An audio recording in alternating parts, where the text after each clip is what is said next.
morning, dear students. I am Ms. Navida Sheikh from Brahan Mumbai Mahanagar Palika MCGM virtual class. I welcome all my dear students to another and interesting session. In today's session, we'll be learning something new and interesting from a science textbook. So let's get started.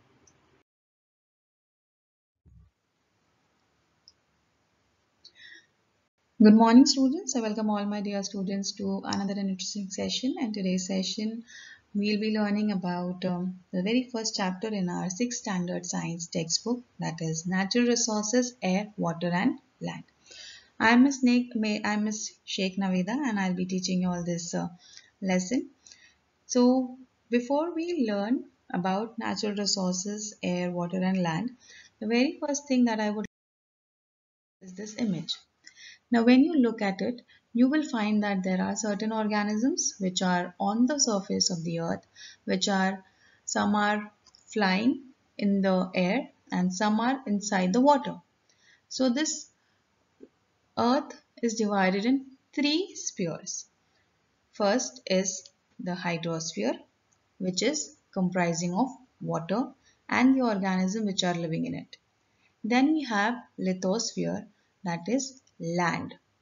L for land and L for lithosphere. So remember that. Lithosphere is the land which is present on our earth.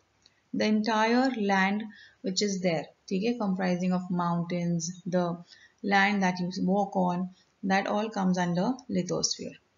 Next you have atmosphere, the air that you breathe, the atmosphere that you can see above. You cannot actually see air, but you can feel it. So these three things are extremely important, where air, water and land are the earth, atmosphere, hydrosphere and lithosphere respectively. Air is atmosphere, land is lithosphere and water is hydrosphere. Okay, so you have to remember these things. Now all these three things, they comprise together and they form biosphere.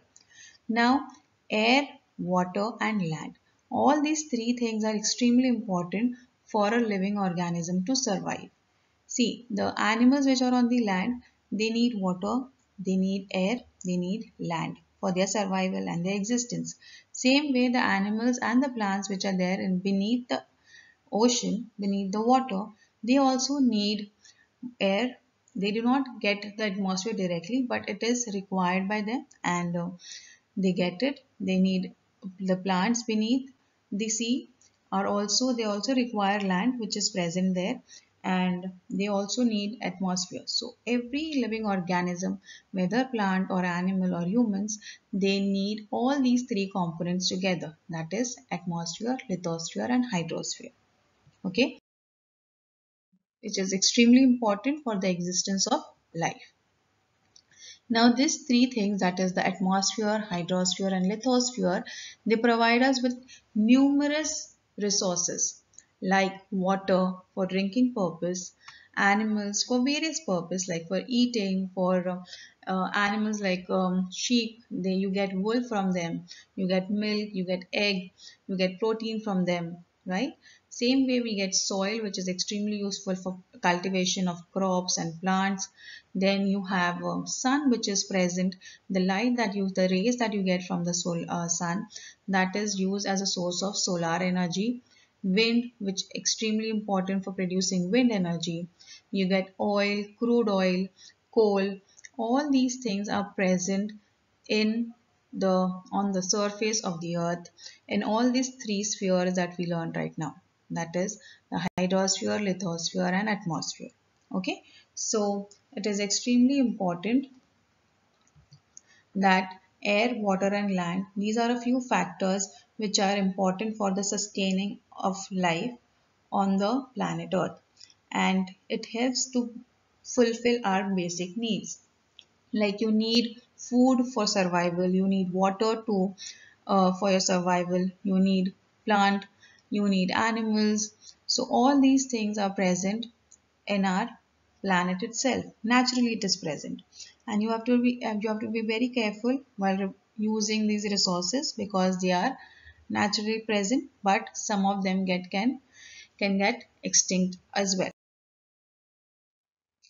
Now, as I told you that all these three together comprise of biosphere. So different living things occupy these three spheres of the earth. These living things are the part of the lithosphere, hydrosphere and atmosphere, which they occupy together is called as biosphere. Okay? Now, you have to learn about the proportion of land and water. How much amount of land is there and how much amount of water is there. If you see our planet Earth, if you look at this globe itself, you will come to know that there is numerous, as compared to land, you have more amount of water present. That is, hydrosphere का जो level है, it is more as compared to lithosphere. So here you have a picture which is explaining you all about how much is land and how much is water. So you have 71% water present on your earth and land is about 29% which is covered.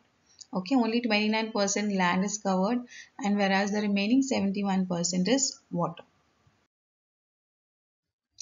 Now, what are the 5 layers of the atmosphere that we need to know? Atmosphere here is the air we are talking about. Air is having the air, we are calling it as atmosphere. It has 5 layers in it. That is troposphere, stratosphere, mesosphere, thermosphere and exosphere. Now troposphere is a sphere where you find aeroplanes and helicopters flying. Then you have the ozone layer after that, which is extremely important and we'll be discussing about it in the later part. Stratosphere, mesosphere, thermosphere, exosphere. Now we will not go in detail because you've learned about this layer in your 5th standard also. So we'll continue. Now the very first natural resource that we're going to talk about is air. Today's period is dedicated to air. Now, the air in the atmosphere around the earth contains nitrogen, oxygen, carbon dioxide and 6 inert gases. Nitrogen dioxide, sulfur dioxide, water vapor and dust particles. Now, up till now we just learned that nitrogen, oxygen, carbon dioxide and inert gases are present. But what which gas is present in which amount and how is it useful to us, we'll be learning in today's period. Okay, so here this is a graphical representation of how much nitrogen is present in our air. There is 78% of nitrogen present. You have 21% of oxygen present. You have 0.4% of carbon dioxide gas and the other remaining approximately 1% is other gases, mostly inert gases. Okay. Now we'll be learning about some uses of gases in the air. Means whatever names that we learned right now, nitrogen, oxygen, carbon dioxide, inert gases like argon, krypton, xenon. Okay, we'll be learning about their uses also. So let us see. First, we'll be learning about nitrogen. Nitrogen, it helps in building the necessary proteins in our body. Okay, now here you can see a plant which is getting the nitrogen from the atmosphere through the roots. That is a process which the plants process and they absorb the nitrogen from the atmosphere and utilize it to produce proteins in them. And this protein then is taken up by the animals or by humans. Okay.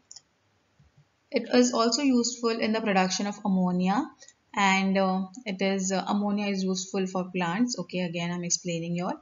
Next, it is used in airtight packaging of foodstuffs. Now here you can see how airtight foodstuffs are making use of nitrogen gas. Okay, these are a few uses of nitrogen that I've mentioned here. Next is the uses of oxygen. Now, when the word oxygen comes in your mind, the very first thing that clicks in our mind is respiration. Oxygen is important to breathe, right? When you want to breathe, you are breathing since the moment you were born, and if you do not breathe, things will get very difficult, right? Everybody knows that. So it is necessary for respiration in living things. All living things require oxygen for respiration. Okay, even plants require oxygen for respiration. It is only when they do photosynthesis they require carbon dioxide gas. Do not get confused. Now, normally we breathe through our nose or mouth, and we make use of oxygen gas for the process of respiration. Other than that, when people go deep water diving or if they are climbing on high mountains, the level of oxygen is very low when they go up.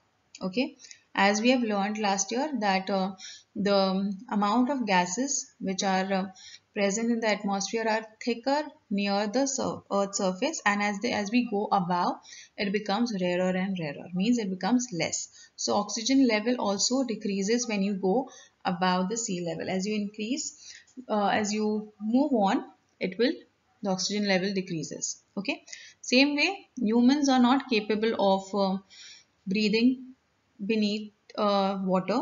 So we need to take oxygen cylinders in order to breathe comfortably under the seawater as well. Okay. Other than that, oxygen is required for burning, for combustion. Okay. So these are a few uses of oxygen gas. There are many more. Next is carbon dioxide gas. Carbon dioxide gas, as we know that since last year you are learning that photosynthesis is done by plants and they require carbon dioxide gas to prepare their own food. So plant use it for preparing their own food. Here you can see a plant which is taking sunlight, which is taking water, and they have chlorophyll present in them, in their leaves, and with the help of all these things they prepare their food and release oxygen gas.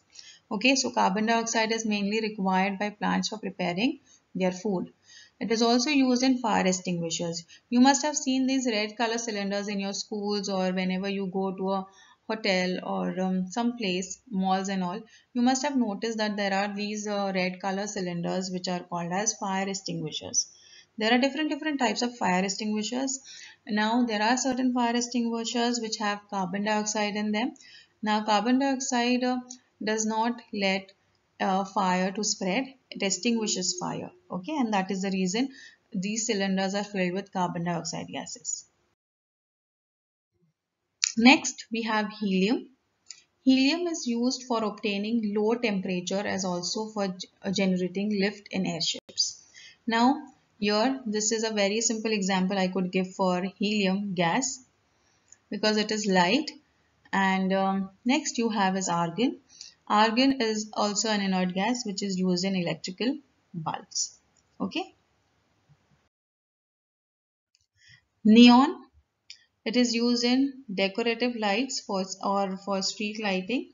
You must have used these decorative lights during various festivals, Christmas, Eid, Diwali, and during weddings also. You must have seen these decorative lights. They make use of these neon gas which is there in the air. Then you have krypton, which is used in fluorescent tubes. जैसे कि nowadays you have LED tubes coming up, but earlier previously we had, now also it is present. There are people we are using these tubes which make use of krypton gas.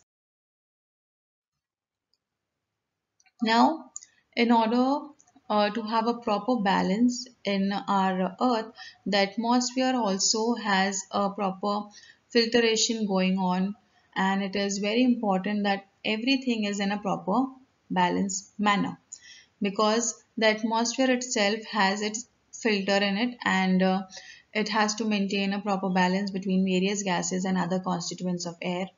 It allows the light and heat of the sun to reach the earth, whether sun or remember that when the sun rays fall onto the earth, not all the rays are useful to us. There are some rays which are very harmful to us, and this atmosphere is helping us to cause any harm to us, okay, with the help of the ozone layer.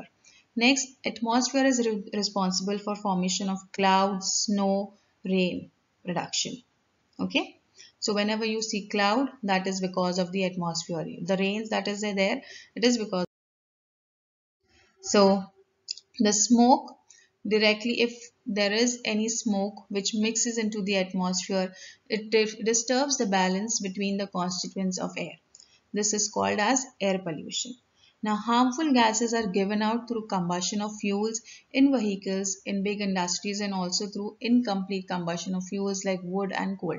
Means if the coal or wood does not burn completely, they give out harmful gases, which is extremely dangerous for us, okay, which leads to air pollution. And as we all know that air pollution is increasing day by day because of fire, because of industries emitting harmful gases, and from the vehicles.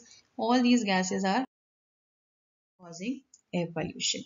So these are a few examples of the substances which are released, like carbon monoxide, carbon dioxide, nitrogen dioxide, sulfur dioxide, soot.